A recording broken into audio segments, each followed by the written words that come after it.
တပိုင်းတနိုင်ကိုပိုင်စီဝါရေးလုပ်ဖို့ပြင်နေတယ်တဲ့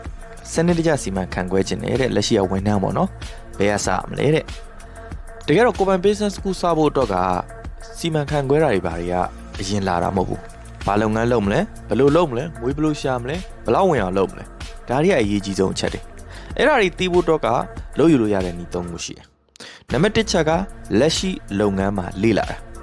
လက်ရှိလုပ်ငန်းမှာလေ့လာဖို့အတွက်ကိုလုပ်နေတဲ့အလုပ်ကဘယ်လိုပုံစံမျိုးလဲဆိုတော့တည်တည်ကြကြထဲဝင်မြင်မရမှာ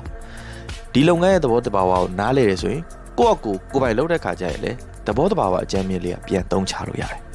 နံပါတ်2ချက်ကကြတော့စာအုပ်တွေ self study လုပ်တာ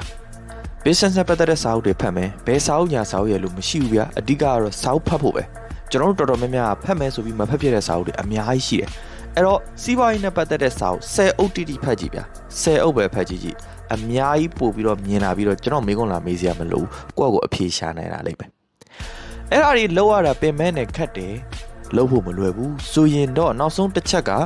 အမြန်ဆုံးနဲ့အလွယ်ကူဆုံးသင်တန်းတက်လိုက်တာပဲအမှကျွန်တော်တို့မှဆိုလဲ business နဲ့ပတ်သက်တဲ့သင်တန်းတွေရှိတယ်ဒါပေမဲ့မိတ်ဆွေအရင်သင်တန်းမတက်နိုင်ဘူးကျွန်တော်ဗီဒီယိုတွေအကုန်လုံးသိချလိုက်နားထောင်ပြီးသွားရင်ကျွန်တော်ရဲ့ account bio မှာရှိတဲ့ Telegram channel မှာဝင်ပြီးတော့ကျွန်တော်ရဲ့အတွေးခေါ်လေးတွေကိုပို့ပြီးတော့